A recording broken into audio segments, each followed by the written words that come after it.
कि जो भी कार्रवाई इलेक्टोरल रिफॉर्म का चल रहा है वो संविधान के दायरे में है और रिप्रेजेंटेशन ऑफ पिटिशनर्स ने अपने एसटी एप्लीकेशन को आज प्रेस नहीं किया है और इस तरह से इलेक्टोरल रोल रिवीजन के मामले में माननीय सर्वोच्च न्यायालय का किसी भी तरह का स्टे ऑर्डर नहीं है। हाँ चलिए सर, चलिए चलिए बोलिए। आज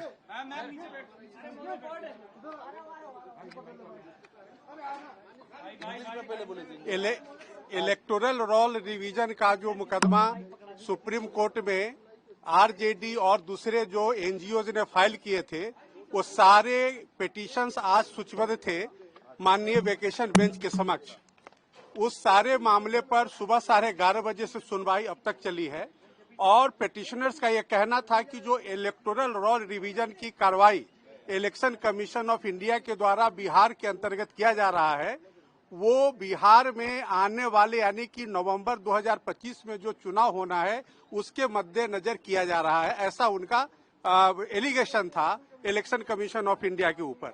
उन्होंने यह भी कहा कि आधार को क्यों नहीं कंसीडर किया जा रहा है इलेक्शन कमीशन ऑफ इंडिया के द्वारा, लेकिन उनके तमाम दलीलों को झुठलाते हुए इलेक्शन कमीशन के तरफ से माननीय राकेश द्विवेदी सीनियर एडवोकेट साहब ने स्पष्ट शब्दों में कहा कि जो भी कार्रवाई इलेक्टोरल रिफॉर्म का चल रहा है वो संविधान के दायरे में है और रिप्रेजेंटेशन ऑफ पीपुल एक्ट की जो धारा 21 है सब धारा 3 और 4 के हिसाब से चल रहा है, इसलिए उसमें कहीं भी किसी तरह की इलीगलिटी नहीं है।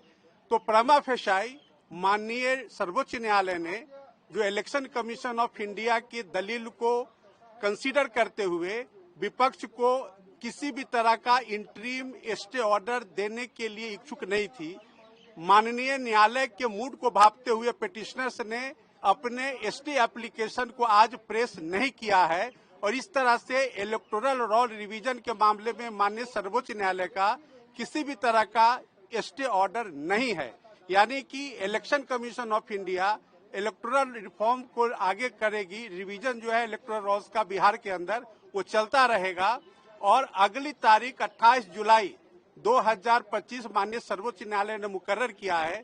तब तक सारे पक्षों को अपना जवाब माननीय न्यायालय के समक्ष दाखिल करना है और उसके बाद जो भी एक्सरसाइज होगा माननीय न्यायालय अगले तारीख पे तमाम बिंदुओं को विचार करके आगे की कार्रवाई चलेगी। तीन कागजात को कंसीडर करने के लिए भी कहा है। देखिए ऐसा है कि जो माननीय सर्वोच्च न्यायालय के समक्ष याचिकाकर्ता जो थे उनका कहना था कि आधार कार्ड, राशन कार्ड और उनका एक और था कि वोट आईडी कार्ड जो election commission of India issue करती है, इन 3 डॉक्यूमेंट्स को विचार करना चाहिए। माननीय न्यायालय ने कहा कि अगर इलेक्शन कमीशन चाहे तो इन डॉक्यूमेंट्स पर भी विचार कर सकती है, ऐसा उन्होंने आज अपने आदेश में लिखाया है। मैंडेटरी नहीं है? नहीं, ये बिल्कुल मैंडेटरी नहीं है। उन्होंने कहा कि जो वर्ड यूज किया है माननीय अदालत ने कि मे कंसीडर, तो वो कंसीडर करेंगे। अगर उनको उचित लगे कि ये कंसीडर करने के लायक नहीं है तो वो रीजन के साथ खारिज कर सकते हैं। धन्यवाद।